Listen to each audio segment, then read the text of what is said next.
Muy buenas, Jesús, ¿cómo estás? Buenos días, aquí estoy y veo que tú tienes la barba negra y la tengo casi blanca. No sé si cuando salgamos de la cuarentena seguirá así, pues estaré más cerca de Hombre, tenerla. con el reto que te has marcado, se te va a poner todo el pelo blanco. Total, total, la verdad que está siendo súper bonito, muy intenso, haciendo vídeos cada día. Yo que nunca me había grabado ni nunca había visto nada así. Bueno, pues aprendiendo mucho también de edición, de tal, de todo esto. Pero yo creo que por lo que me dice la gente, pues les ayuda, les aporta y esto es al final lo importante en estos momentos, ¿no? Esto es lo importante, que en estos momentos de encierro podamos aportar valor a la gente, ayudarles, darles. Yo creo que todo esto siempre tiene que venir desde la experiencia, no es el consejo, sino compartir lo que uno ha vivido por si sirve de algo en el momento actual. Pues veo que Total. la gente. Se va conectando gente. Bueno, lo primero de todo, se nos escucha bien a los dos. Esto es lo más importante. Se nos escucha, se nos ve bien. Nosotros nos escuchamos bien, ahora nos tiene que decir la gente que están ahí uniéndose y escribiendo. Seb Chartier nos dice hola. Buenas expertos, dice, ¿eh? Siempre con la Buenas ironía del CEP, ¿eh? expertos. Claro, como él es un aprendiz, nos llama expertos a nosotros. Se Tiene escucha muchos. genial, sí, sí, todo perfecto. Muy Bien. bien, pues bueno, vamos a empezar, Jesús, ¿no? ¿Te parece? Muy bien. Bueno, pues para poner un poco en contexto a la gente, ya muchos lo sabéis, pues estos días he empezado una locura. La verdad es que me preguntaba cómo puedo ayudar yo a la gente que lo está pasando mal en este momento de esta crisis tan grande y se ve obligado a reinventarse. Muchos negocios tienen que dar un giro radical, otra gente que estaba trabajando pues empieza a plantear si quiere empezar alguna empresa. Entonces creo que es un momento donde necesitamos algo de inspiración, de motivación, energía positiva y conocimiento, ¿no? En este momento yo iba a lanzar mi siguiente startup, Social Wow, y decidí hacerlo públicamente y en el camino, durante 40 días de cuarentena, lanzar este proyecto y contar todo lo que voy aprendiendo y todo lo que me voy encontrando. Entonces, subo vídeos diarios, hago vídeos de píldoras formativas y lo combino con entrevistas como expertos como Jesús Alonso, para que nos dé su visión y nos aporte más valor. Socialwow.es es la página web donde podéis seguir todo el proyecto. Ayer publiqué un vídeo muy casero todo, donde hablaba de oportunidades de negocio, cómo generar oportunidades de negocio, ¿no? Y daba pues algunas claves de dónde buscar, de cómo inspirarse y de qué es lo que tenemos que evaluar tras mi experiencia con Demium Startups, donde hicimos tantas empresas, ¿no? Entonces, quería hablar con Jesús porque es una de las personas que más me ha ayudado en este sentido, de las que aprendo un montón cada día. Y la verdad es que, así como titular, pues Jesús creó 4 empresas y vendió 3 de ellas, ¿no? Siempre en el mundo de las startups, venderla es como el mayor éxito, ¿no? Donde ganas un montón de dinero, se materializa todo ese esfuerzo y él tuvo ese éxito, por tanto debe tener buen ojo, ¿no? Ha invertido, además, después como inversor, ha invertido en, no sé cuántas lleva ya Jesús. 35. Qué barbaridad. Siempre me dice, ya no voy a invertir más, estoy sobreinvertido. Y luego me escribe, tengo una oportunidad, a ver si te gusta. Sí, sí, ahí estoy, cayendo todo el rato. Es un chico fácil, ¿no? Y bueno, la verdad es que he tenido la suerte de poder compartir con él estos últimos meses mucho, porque me he puesto la camiseta corporativa, como siempre, Cupido Cupido. Capital. Pues Jesús forma parte de Cupido Capital, de hecho está él y yo y Aitor Sancho, el cerebro que está detrás de Demium Startup y de Singularus, Citybox y un montón de compañías, que el tío no tiene ni LinkedIn ni nada, pero es brutal. Pues somos el consejo donde tomamos esa última decisión de en qué invertir y en qué no con Cupido, ¿no? Entonces, bueno, quería compartir con todos vosotros pues su experiencia, su historia y a ver si podemos aprender. Vamos a hacer una pequeña intro de Jesús, nos contará de dónde viene para tener contexto y luego empezamos con algunas preguntas concretas sobre análisis de idea y demás. Y me gustaría cerrar también con preguntas específicas para que digáis vosotros sobre vuestros negocios, sobre oportunidades que si creéis que son interesantes, iremos leyendo y las vamos integrando y os vamos contestando en tiempo real, ¿vale? Así que nada, bienvenidos a todos y Jesús, cuéntanos.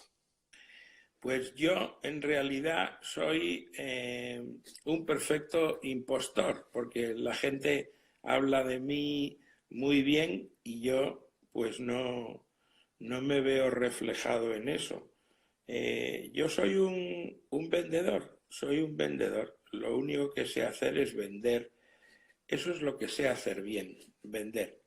Entonces, vender delante de los clientes o vender para convencer a las personas de algo o venderles una idea o venderles que se unan a un proyecto, vender en el escenario dando una conferencia. Yo sé vender. Con eso me gano la vida. Entonces, a lo largo del tiempo lo que he hecho es decir que sí muchas veces. En vez de decir que no, digo que sí. Como en las inversiones, ¿no? También te pasa. No, a la mayor parte de las cosas que me proponen, oye, ¿te gustaría implicarte en esto? ¿Te gustaría unirte a esto? Yo voy diciendo que sí. Y al decir muchas veces que sí, pues te metes en muchos líos y el resultado ha sido hacer 4 empresas. Yo siempre he creado las empresas con socios. Nunca he sido capaz de crear algo por mí mismo. Y lo único que he creado yo solo, sin socios, ha sido Moai Mentoring, el programa de ayuda a emprendedores. Y bueno, pues en este camino de crear empresas he creado 4, he vendido 3 y después he pensado que es muchísimo mejor invertir en las empresas de otros y no estar tú ahí siendo el bacon en ese símil de que emprender es hacer un revuelto de huevos con bacon donde tú como emprendedor eres el bacon, estás implicado con tu carne. Total. Entonces, ser inversor me parece mejor. ¿Cómo es eso, no? De la gallina. La gallina se implica, pero el cerdo se compromete, ¿no? Claro, el cerdo está comprometido con trozos de su cuerpo ahí. Bueno, yo Vale, pues si quieres te hago alguna me pregunta. Una de parece las bien. cosas que más llama la atención a la gente es esa aventura que tuviste con una gran idea que surgió hace muchos años y que muchos de nosotros pues nos dio un montón de alegrías, que es el PC Fútbol. Pues sí, PC Fútbol es una idea que surge en un momento como el actual de crisis total. Entonces, cuando hay una crisis total, el análisis de las mejores ideas posibles te hace pensar qué cosa que pueda diseñar tendría más éxito. Entonces, pensar en el fútbol es una cosa que tiene mucho sentido. El segundo elemento es cómo se puede hacer un desarrollo de un videojuego con unos menores costes de inversión de lo que sería un gran videojuego triple A blockbuster con unos niveles de tecnología muy altos. Entonces hacer un manager de fútbol donde la parte de la simulación realística que estaban haciendo productos como FIFA o tal, lo dejas a un lado y te vas a otro lugar donde puedes conseguir en el diseño del producto elementos de muchísima adictividad para los consumidores, el coste de desarrollo es menor y vas a un mercado donde hay otros que te hacen el plan de marketing cada año. La liga de fútbol se renueva cada año. La gente regresa de las playas y en septiembre tienen ansia.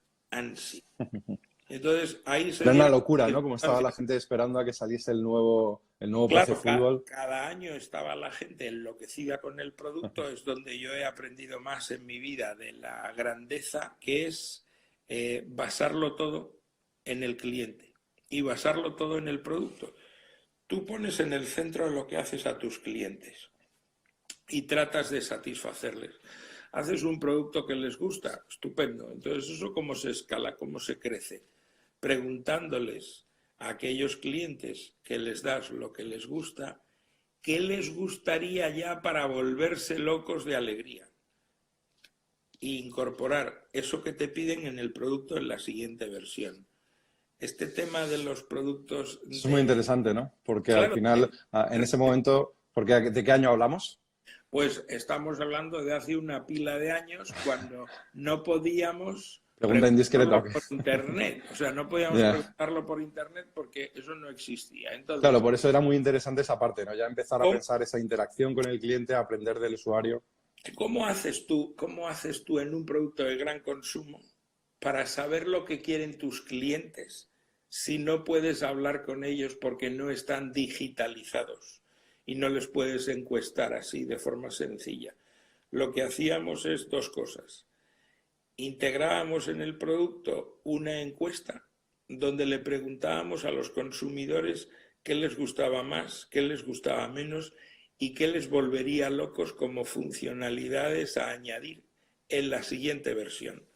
Esta encuesta, que estaba hecha en papel, los usuarios la tenían que rellenar, meter en un sobre que ya les regalábamos en el producto y el sobre estaba prefranqueado. Y entonces meterlo dentro, cerrarlo. Estamos hablando como de la Edad Media, y ir a unos lugares que la gente ya no conoce, que son estos cacharros que tiene Correos para enviar cartas. Entonces, meterlo ahí, y de toda España llegaban miles y miles y miles de cartas con las respuestas. Después Qué bueno. contratábamos un montón de becarios que se ponían a tabular todas esas cartas y decíamos, oye, pues hay 10 funcionalidades que el pueblo quiere. La primera lo quiere el 80% de los que han respondido, la segunda lo quiere el 70%, la tercera lo quiere el 60%. Y empezábamos a programar todas las funcionalidades que nos habían pedido, desde la mayor hasta la menor. Y entonces, pues les proporcionábamos lo que querían. Eso es lo que hacíamos. Esa era la fórmula mágica. Qué bueno, qué bueno. O sea, qué experiencia brutal, con un recorrido tremendo, la gente, los clientes locos, los usuarios, deseando que saliese el producto, ¿no? Muy chulo. Cuéntanos también un poquito de restaurantes.com. Pues restaurantes.com es el resultado de una pasión personal. Yo en todos los negocios de los videojuegos que hice con mis socios, yo era uno más del grupo, y mi aportación pues era una aportación paritaria a la del resto. Sin embargo, cuando vendí mis acciones a mis socios en FX Interactive, pensé, jolín, yo debería hacer algo que la idea, el origen de todo, me salga a mí del corazón, algo que a mí me apasione, y luego ya buscaré los socios necesarios para hacerlo. Porque la verdad es que no te gusta el fútbol especialmente.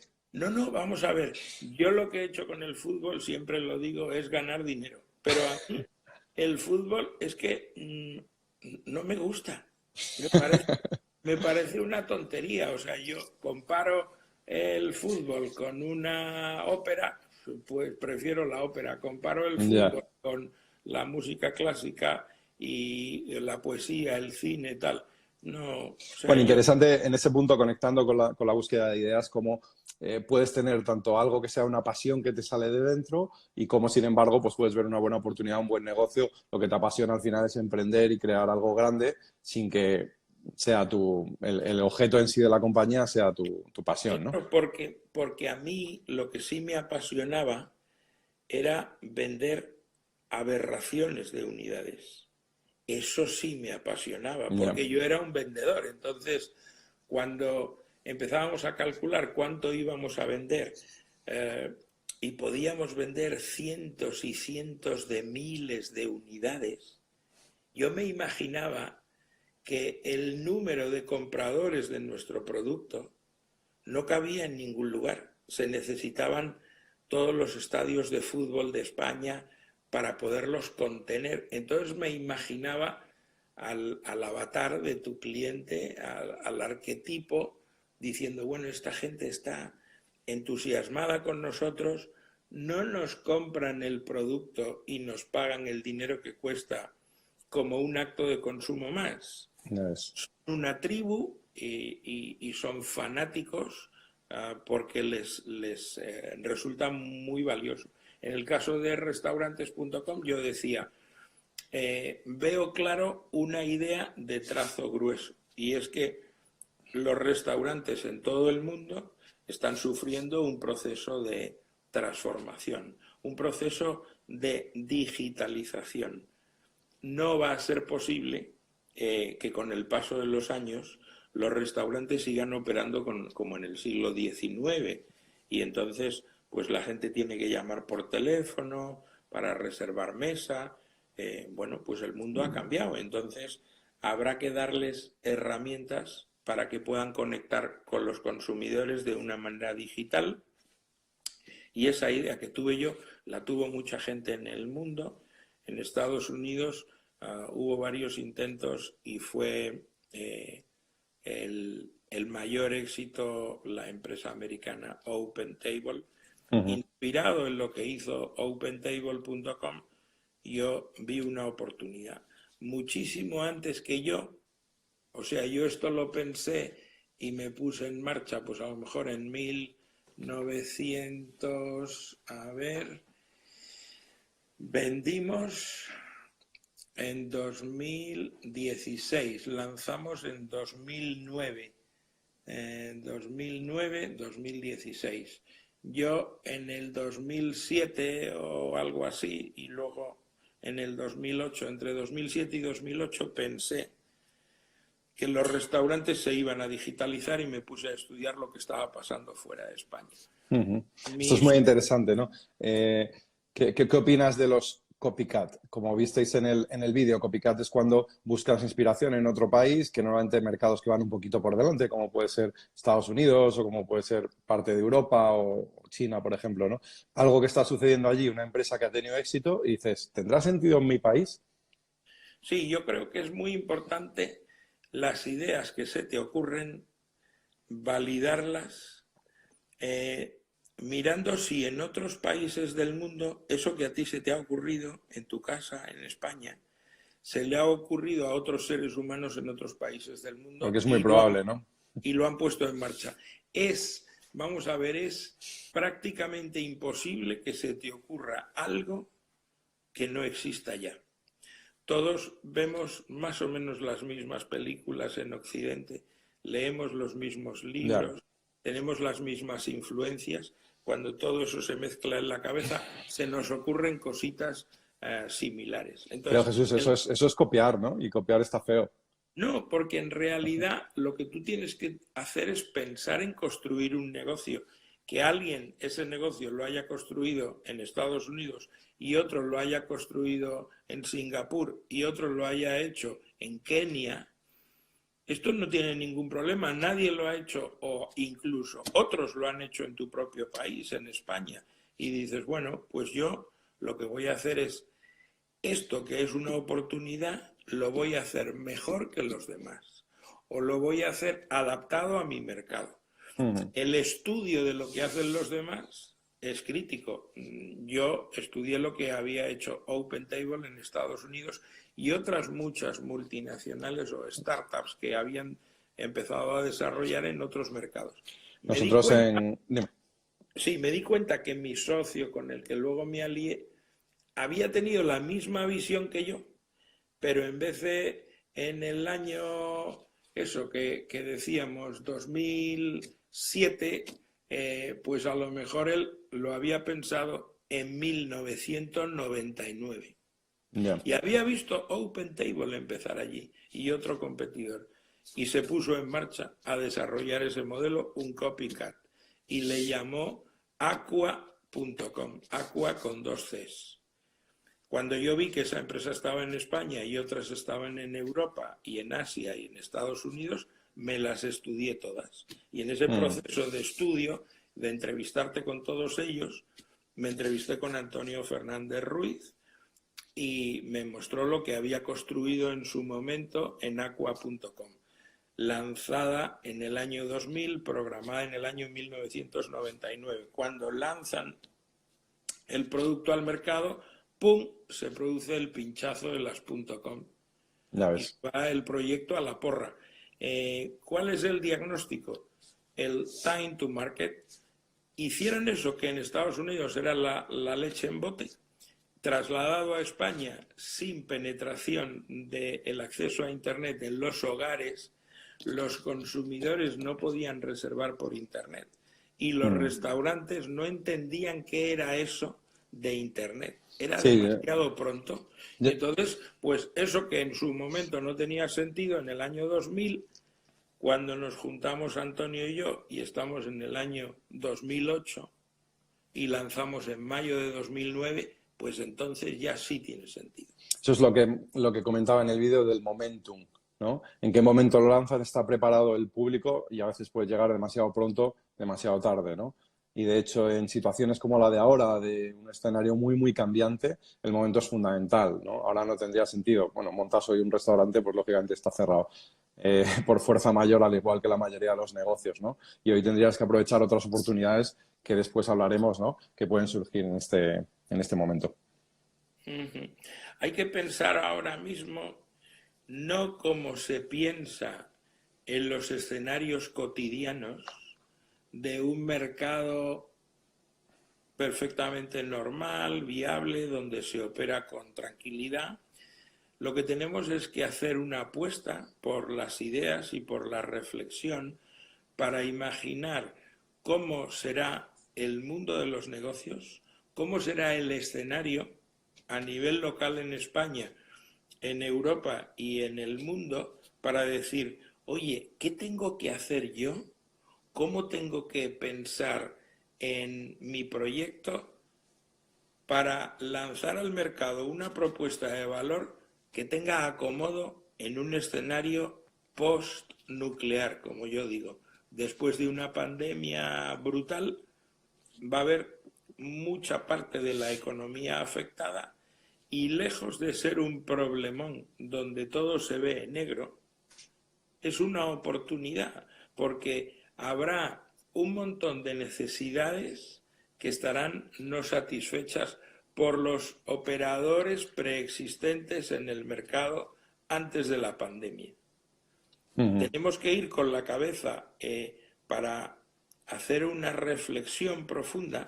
Primero tenemos que hacer una reflexión para después ir a la acción con un rayo láser. ¿Dónde están las oportunidades? ¿Qué colectivo de gente está más necesitado de qué cosa? ¿Y cómo yo se lo puedo ofrecer de una manera mejor a cómo se venían resolviendo estos problemas antes del COVID-19? En eso tenemos que pensar. Totalmente. Mira, aprovecho para decir a todos los que están conectados que podéis mandar preguntas. Si queréis, podéis contarnos modelos de negocio vuestros, de manera breve, lógicamente, con unas pinceladas para que os demos nuestra opinión de cómo podrían adaptarse a este momento tan difícil, o incluso oportunidades que estéis dándole la vuelta, que tengáis en la cabeza, pues es el momento de compartirlas, o proyectos que estéis desarrollando, de compartirlas para que entre todos comentemos ahí también nuestra opinión, ¿vale? Mientras seguimos hablando. Vale, vamos a un punto más general, antes de entrar ahí de lleno en esta situación concreta que tenemos. Tú ahora te dedicas a analizar un montón de proyectos. Primero lo viviste como emprendedor, luego como inversor. Hola, hola, hola, ¿me escuchas? A ver, yo no te escucho, Jesús. No sé por qué razón se ha quitado el micro, no lo sé. Bueno, pues seguimos. Decían reset como toda la vida, ¿no? Claro, Efectivamente, se suele oye, arreglar así. salte y vuelve a entrar que se arregla todo. Esto es así. Muy bien. Vale, pues te Entonces, decía, Jesús, vale, luego empezaste a invertir y se te fue de las manos, fuiste invirtiendo en un montón de compañías, en startups, normalmente empresas tecnológicas, algún otro negocio también te has metido de otra índole. Y entonces, para que la gente sepa también desde la perspectiva del inversor cómo analizamos un proyecto. ¿Qué son los puntos más importantes que tú ves cuando nos llega un nuevo proyecto, por ejemplo, a Cupido Capital? Bueno, depende de los vehículos de inversión y de la estrategia de inversión. En cada lugar hay una prevalencia de unos elementos frente a otros. Si nos centramos en Cupido Capital, y esto es bueno para muchos de los que nos escuchan, Cupido Capital es un vehículo de inversión no regulado creado por 22 personas que están locas, o sea, locas de atar. Gente que ha sido emprendedora y después inversora. Gente que ha emprendido y ha vendido una o varias empresas que ha creado y después se ha puesto a invertir en empresas que no son suyas. Esa doble condición y recolectar un número como 22 personas locas, pues hace que nuestros criterios sobre qué cosas son interesantes para invertir sean básicamente antagónicos a lo que es el mercado. Cupido Capital solo invierte en fase presemilla, en proyectos en fase muy inicial. Esto es lo que hemos hecho en el pasado. Y me estás poniendo ahí la página de Cupido Capital, que claro, que se ve al revés, cuando se pone así, se ve al revés al Bueno, ahí leer. podéis entrar en cupidocapital.com todos los que quieran. Entonces, nosotros hemos centrado nuestra estrategia desde el principio en ese concepto. Como no hay nada, como estamos en una fase presemilla, pues nos vamos a fijar por encima de cualquier otra consideración en la capacidad de los emprendedores, de las emprendedoras, el concepto este de los co-founders, en construir un equipo y ser esas personas diferentes a otras personas, en que tienen una característica que les hace únicos. Creemos que son capaces de ejecutar lo que dicen que van a ejecutar. Hoy en día, con la situación en la que nos encontramos, parece que deberíamos definir una estrategia compatible con el momento en el que se encuentran los mercados. Una startup en una fase muy presemilla, con una aportación de capital muy pequeñita, en un mercado en condiciones normales, es capaz de ponerse en marcha y llegar a la meta. En la situación actual tenemos que incorporar en esa ecuación de nuestro análisis elementos adicionales. ¿Cómo de Lean Startup va a ser ese proyecto? Es decir, no se puede pretender en los momentos actuales donde los mercados de capitales se van a secar, apostar por proyectos que requieren de una enorme masa crítica de usuarios para después monetizarlos en un momento futuro, y la captación de todos esos usuarios se tiene que hacer con camiones de dinero, con paid marketing. Hoy en día esos modelos tendrán enormes dificultades de financiación. Sin embargo, aquellos que sean hábiles con técnicas de growth hacking y tengan la capacidad de conectar con una tribu fidelizada y de poder convertir a una parte de la tribu en clientes que hagan viable el modelo, los modelos que más rápidamente sean sostenibles tendrán acceso a más financiación. Es el punto de vista que yo tengo de lo que va a ocurrir a corto plazo. O sea, que lógicamente los emprendedores tienen que entender el momento difícil que estamos viviendo. Entonces, aquellos proyectos que se han montado donde requieren grandes la masa monetizar, esos modelos dices que efectivamente puede ser complicado que ahora tengan oportunidades de conseguir inversión, ¿no? Sin embargo, es un momento de ser muy eficiente en capital, bajar los costes a tope y tener un plan donde entra dinerito, como tú dices, en el corto plazo, ¿no?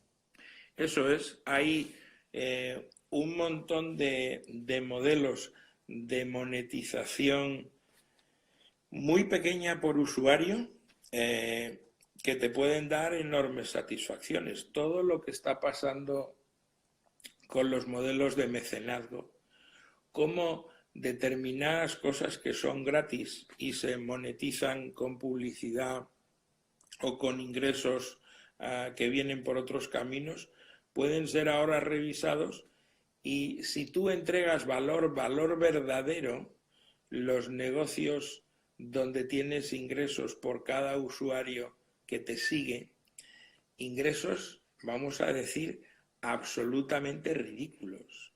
Pensemos que tú haces una propuesta de valor a un colectivo y puedes tener en una primera fase miles de consumidores o clientes que quieren pagarte por eso que les das. Pero como el entorno es tan complejo y la falta de liquidez va a ser tan extendido, imagínate que el modelo que planteas es que te paguen 1 euro al mes. Si el valor que te entregan es interesante, vas a conseguir que mucha gente te pague 1 euro al mes. Claro, 1 euro al mes,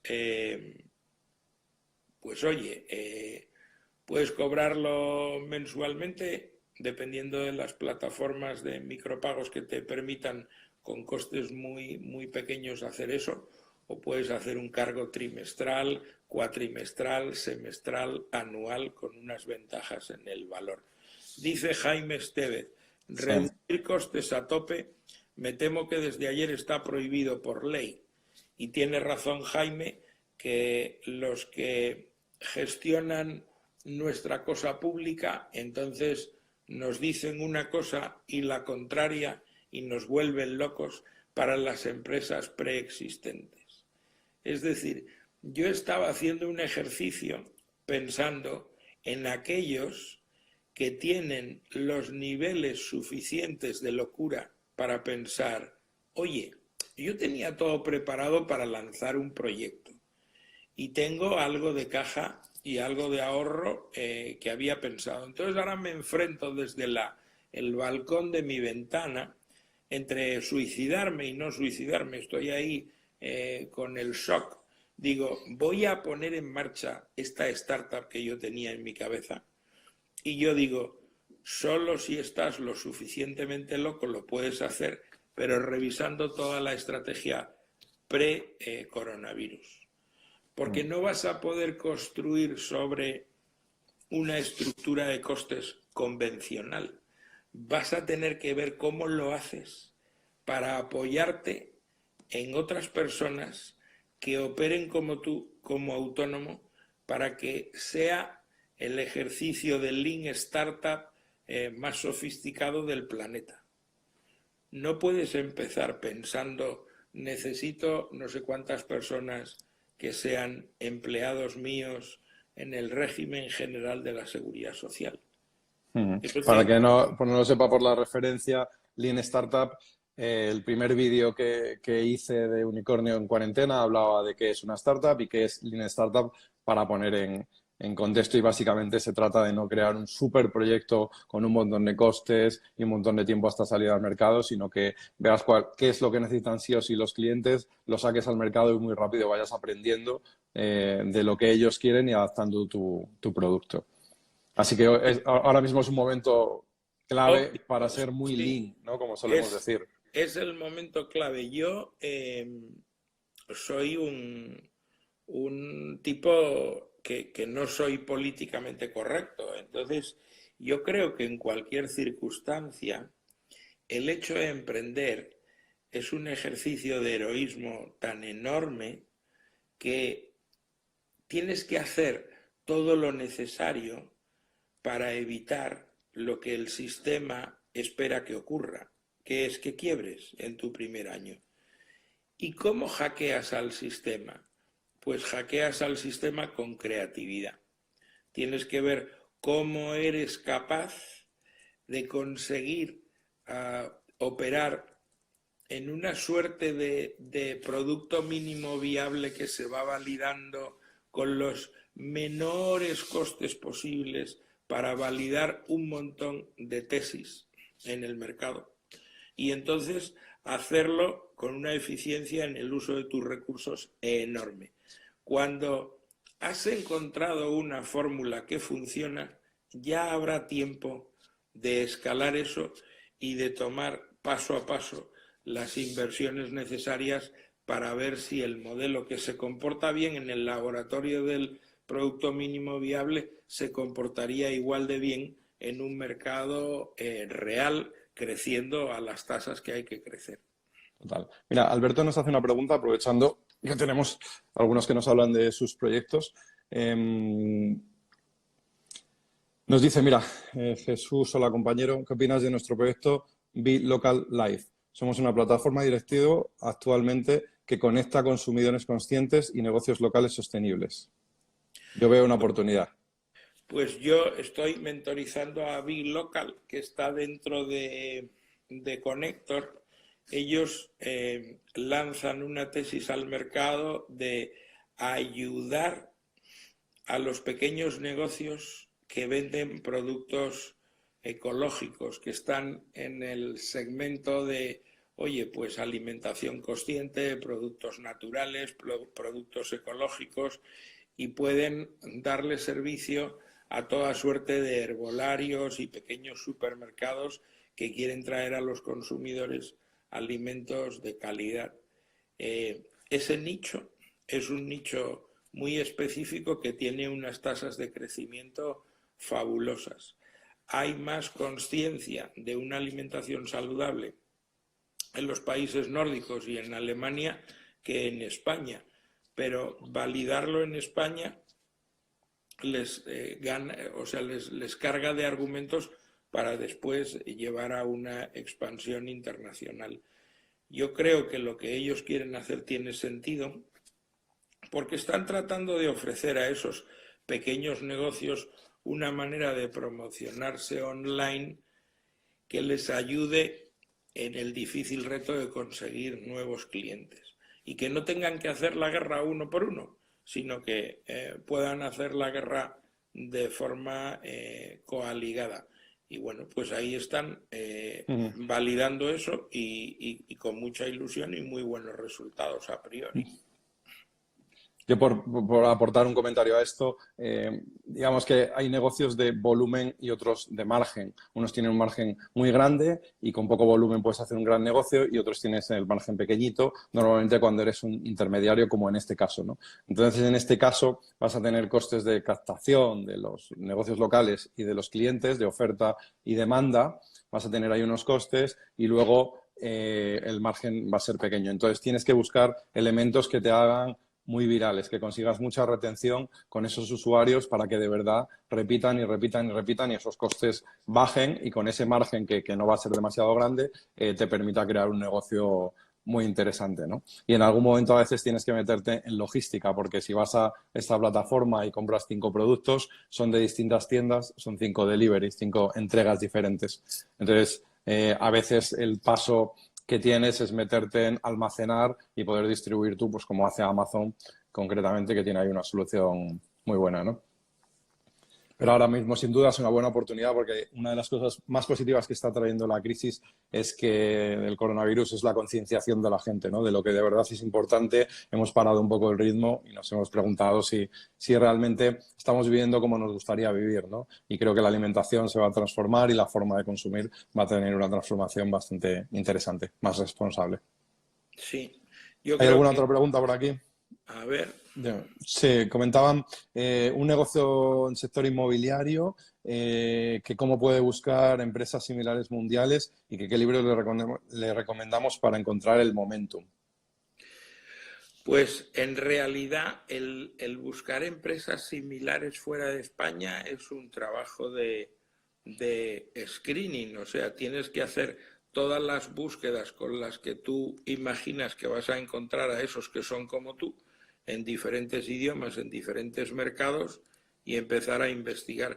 Yo siempre recomiendo que cuando no somos buenos en algo, tratemos de darle esa oportunidad. Por ejemplo, esto que es una investigación de mercado, plataformas como Workana permiten ser solidarios, ayudar a gente de otros países a que nos ayuden en esa investigación con unos costes ultra bajos. Sí. Work ANA, Yo Workana. lo estoy utilizando para hacer logotipo, para hacer cosas sencillas muchas veces y tienes unos precios que son tremendos. Mira, algunas referencias. Ayer en el artículo que publiqué sobre ideas de negocio, tengo un slide que si vais al blog y os registráis os lo envío. Y entonces ahí pongo como son 20 recursos diferentes de sitios donde puedes buscar startups interesantes. Por ejemplo, TechCrunch o Crunchbase. TechCrunch es el medio que más habla de startups en Estados Unidos, empresas tecnológicas, y Crunchbase es una base de datos espectacular y la versión free que tienes puedes hacer búsqueda de mogollón de startups por temáticas y demás. Luego te puedes ir a aceleradoras, te puedes ir a directorios de startups y en todos ellos buscar por temáticas y te vas acotando y vas encontrando muchos negocios. También algunos en España que te puedes sorprender que tienen publicaciones de startups concretas, pues directorios pues como Startup Explore, por ejemplo, que es muy interesante y tiene muchísima información. Pues aquí tenemos una pregunta muy interesante de Paula que dice, ¿cómo consigues encontrar un equipo sin recursos? Y es una maravillosa pregunta. Sí. Y yo os voy a decir cómo lo he hecho a lo largo de mi vida.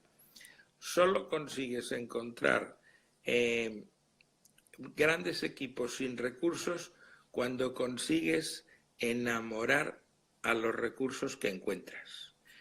Esto es un juego de seducción. O sea, tú imagínate cómo han hecho otros antes. En Estados Unidos el ejemplo más increíble es cuando explica, ahí había recursos, pero el tema de la seducción. Steve Jobs le intenta convencer a John Sculley, que es el director de marketing mejor remunerado en los Estados Unidos, el tipo que ha conseguido plantarle batalla a Coca-Cola y conseguir que Pepsi gane una cuota de mercado como nunca imaginó. Y le dice, oye, ¿tú no piensas que sería mejor que dejes de vender gaseosas y te vengas a cambiar el mundo conmigo? Esa frase, si entra en las meninges de la persona adecuada, pues a lo mejor se une a la batalla. Trasladado eso a una startup, tú le puedes decir a la gente con talento, oye, que te ofrezco que te unas a esta aventura. No te voy a poder pagar, no sabemos si quebraremos en el primer año, no tenemos ninguna garantía de nada, pero el proyecto merece la pena porque vamos a hacer algo grande. Tienes que ver en tu entorno cercano, que no sean familia, personas que tienen perfiles profesionales que te complementan y que son capaces de dejar un puesto de trabajo de muy alto nivel, muy bien retribuido, para abrazar un sueño, que están locos como para hacer eso.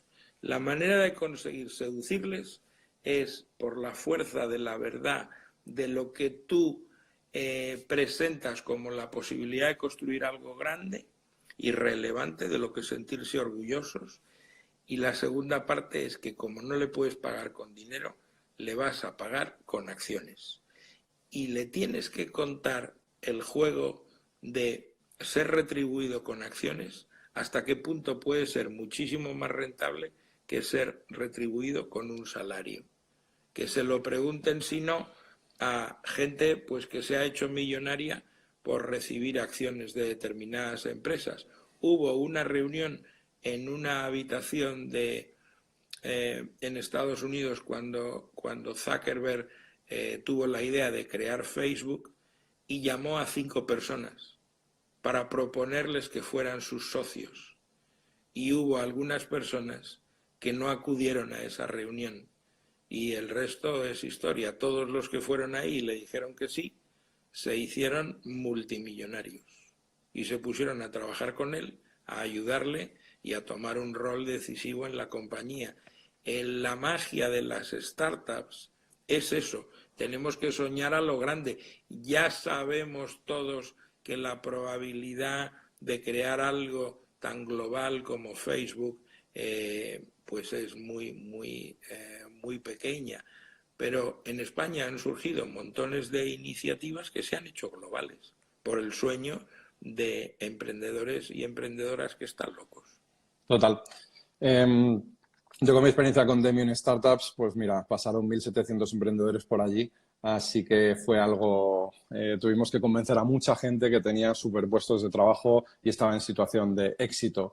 La clave absoluta, bueno, pues lo que he enseñado aquí antes, ¿no? La pasión, la emoción, conectar con la gente, no eran las condiciones, no era el dinero que poníamos, no era... no, era que la gente decía, yo quiero estar con estos y yo quiero lanzarme a la aventura porque me fío de ellos.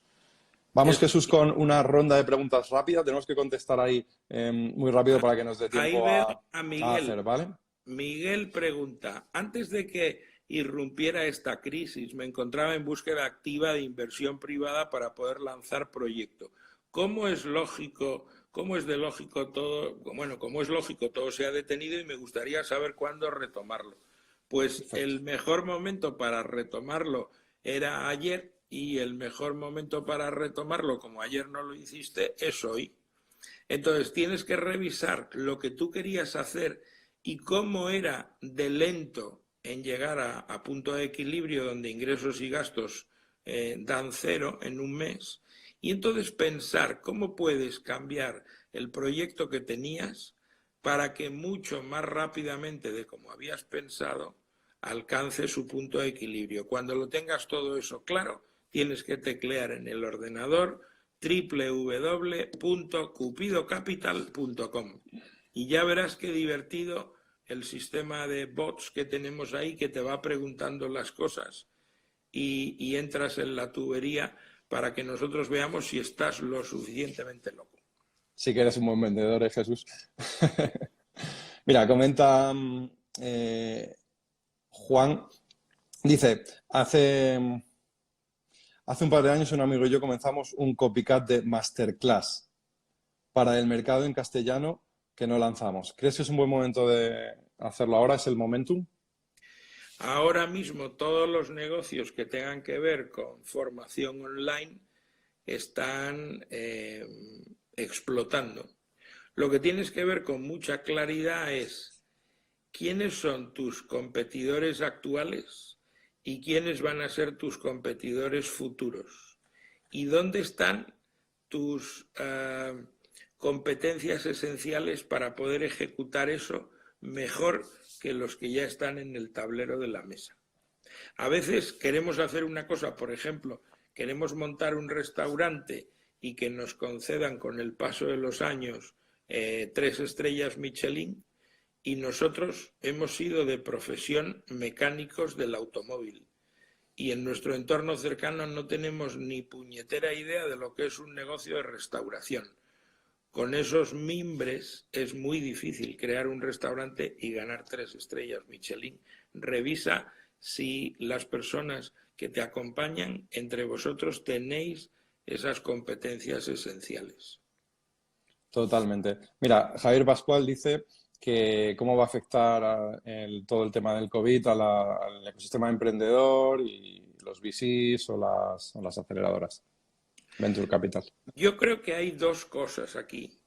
Una cosa es, había un dicho que se comentaba, si tú le debes una cantidad de dinero al banco, yo qué sé, le debes al banco 300.000 euros porque le pediste un préstamo para comprar una casa y entonces le estás pagando tú el préstamo hipotecario, si tú tienes problemas de liquidez, el que estás jodido eres tú. Sin embargo, si tú con empresas le pides al banco 100 millones de euros y en un momento determinado no puedes devolvérselo, el que tiene el problema es el banco y no lo tienes tú. Entonces esto llevado al capital riesgo, todos los vehículos de inversión regulados que han levantado fondos de gente que le ha dado el dinerito, tienen que invertir ese dinerito que tienen allí.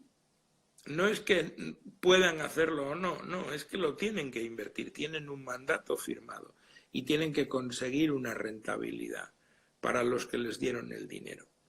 Entonces tienen la necesidad de encontrar proyectos invertibles para aplicar los fondos que les dieron. Otra cosa distinta es fondos de capital riesgo que estaban levantando un nuevo vehículo y decían, bueno, pues este vehículo vamos a invertir en startups y queremos levantar de las personas que tienen pasta, inversores institucionales y LPs, que se llaman así, Limited Partners, pues vamos a levantar 40 millones de euros. Hoy en día, ir a buscar a los que tienen dinero de verdad y decirles, oye, dame 40 millones de euros que yo voy a invertir en startups y esto va a ir muy bien, pues levantar nuevos vehículos va a costar sangre, sudor y lágrimas. Sin embargo, la buena noticia es que hay un montón de fondos con dinero que tienen que invertir en vosotros, en las empresas, que hagáis propuestas sensatas de hacer cosas disruptivas. Vale. Bueno, como no quiero extenderme mucho más, llevamos una horita allí de charleta. Te quería hacer una ronda de preguntas. Sé que esto es difícil para ti, Jesús, pero quiero que en 5 minutos metamos 6 preguntas. Vale, yo te respondo sí o no. Tiene que ser respuestas rápidas, ¿vale? Porque quiero que veamos cositas, ¿ok? Venga. Venga. ¿Quién es el mejor emprendedor que conoces? El mejor emprendedor que conozco. Pues no sé quién es el mejor emprendedor que conozco. Igual Amancio Ortega no es un emprendedor entendido como tal, pero para mí es un referente y le doy a él el título de mejor Y emprendedor. está haciendo algo. ¿Y alguno de los más startuperos y tal? ¿De proyectos que hayas visto últimamente Pues, hombre, que te haya llamado la atención?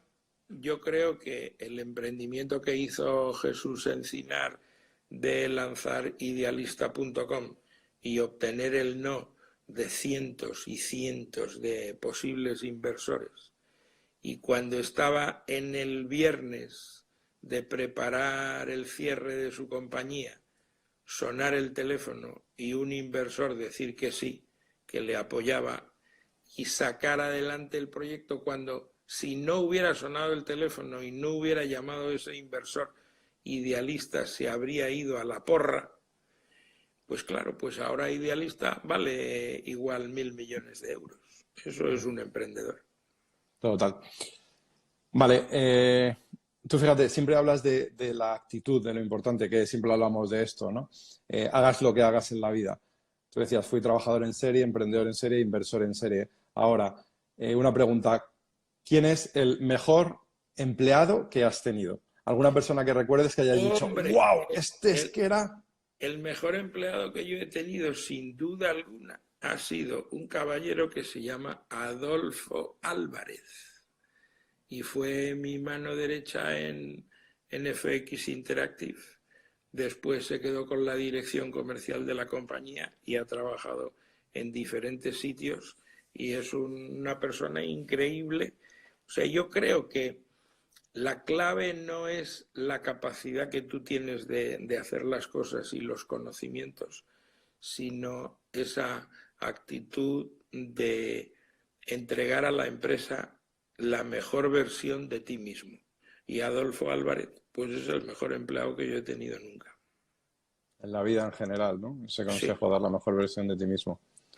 Bueno, has vivido un montón de experiencias con todo este camino en emprendedor, ¿no? ¿Cuál es el momento más bonito que recuerdas?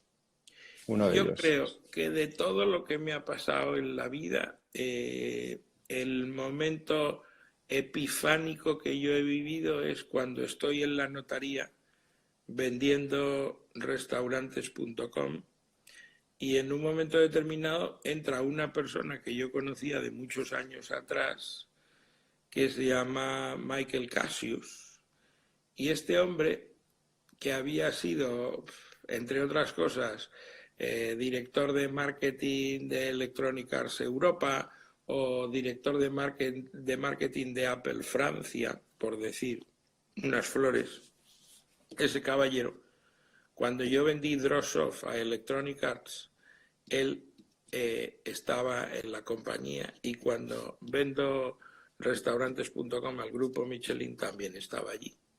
Y claro, encontrarme con la misma persona en las dos circunstancias desde el punto de vista de la probabilidad matemática, eso es un milagro.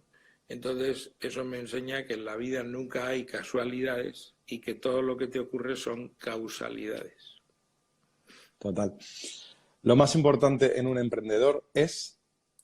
Yo creo que lo más importante en un emprendedor es... El corte ha sido por el tiempo, ¿no? Es por el Llevamos... tiempo, sí, sí. Decía que un nuevo aprendizaje es que en una hora se cortan los live, así que tenemos que ser rigurosos, pero bueno. El otro live lo he guardado y lo he puesto ahí compartido en el story para que lo pueda ver la gente. Intentaré descargármelo también para que lo puedan ver, pero ya creo que con esto podemos cerrar los poquitos que van entrando ahora. Estabas diciendo que lo más importante de un emprendedor es, y me decías... La fe en uno mismo. Yo tuve ese aprendizaje igual a los, no sé, a los 20 y pocos años. Alguien me lo enseñó. Tú tienes que tener fe en ti mismo y creer en ti mismo por encima de cualquier otra consideración. Y si eso falla, estamos muertos. Totalmente. Una frase que me gusta mucho, amo a la gente que... Amo a la gente que es buena gente. Que no es poco hoy en día. Es que no puedes pensar en construir cosas con gente que no sean buena gente. Porque si tú haces cosas con gente que son mala gente, harán malas cosas. Y si hacen malas cosas, eso no conduce a ningún lugar positivo, favorable. Totalmente. Y ya para cerrar con esta pregunta, pues simplemente un consejo que quieras dar a todos los emprendedores que están viviendo este momento bastante difícil. Yo creo que el mejor consejo que tenemos que dar es que se fijen en todas las noches. Cada vez, al final la luz se va y llega la noche y se ve todo oscuro. Lo que nos está pasando no lo podemos ver como algo que se acaba, sino es un ciclo natural de lo que empieza, lo que termina y lo que vuelve a empezar. Y como cada noche viene después un amanecer y vuelve a salir la luz del sol, en todos los problemas que ahora vemos por las circunstancias excepcionales a nivel planetario que estamos viviendo y que vamos a seguir viviendo, tenemos que centrar nuestro pensamiento en que después de cada noche siempre hay un amanecer y lo que ahora estamos viviendo se acabará y volveremos a construir la civilización como antes la entendíamos, mejorada y corregida. Genial, Jesús. Pues nada, muchísimas gracias. Como siempre, un placer charlar contigo y normal que nos corte Instagram porque nos pasaríamos aquí charlando un montón de tiempo. Muy bien, pues nada, luego cuando tengas la grabación lo compartes y así lo podemos llevar a diferentes redes sociales para que todo el mundo lo vea. Perfecto, pues nada, que simplemente volver a recordar que esta es la locura en la que me he metido, unicornio en cuarentena. Voy a crear mi nueva startup Social Wow, donde hoy voy a compartir el vídeo contando de qué se trata Social Wow por primera vez. Estoy un poco nervioso, mi primer elevator pitch en público. Y en la web socialwow.es podéis ver toda la información, suscribiros ahí para recibir las notificaciones de todos los vídeos que voy publicando. Cada día haré vídeos y lo combino con entrevistas con expertos como Jesús, que nos dan las claves de lo que hemos hablado en el día anterior. Espero que esto ayude a muchísima gente, tanto esta entrevista como todo el contenido que estamos generando, pues para toda esa gente que necesita reinventarse en un momento tan difícil. Así que nada. Muchas como dice, gracias a todos, que aquí hay un montón de gente dando las gracias y nosotros os damos las gracias a vosotros. A vosotros. Como dice Jesús, esto no es un pozo, es un túnel y al otro lado del túnel no sabemos muy bien lo que habrá, pero tenemos que empezar a imaginarlo y a construir algo para que el camino sea bonito porque llegarán las nuevas oportunidades. Así que muchas gracias a todos y nos vemos. Hasta luego. Hasta luego. Adiós, chao.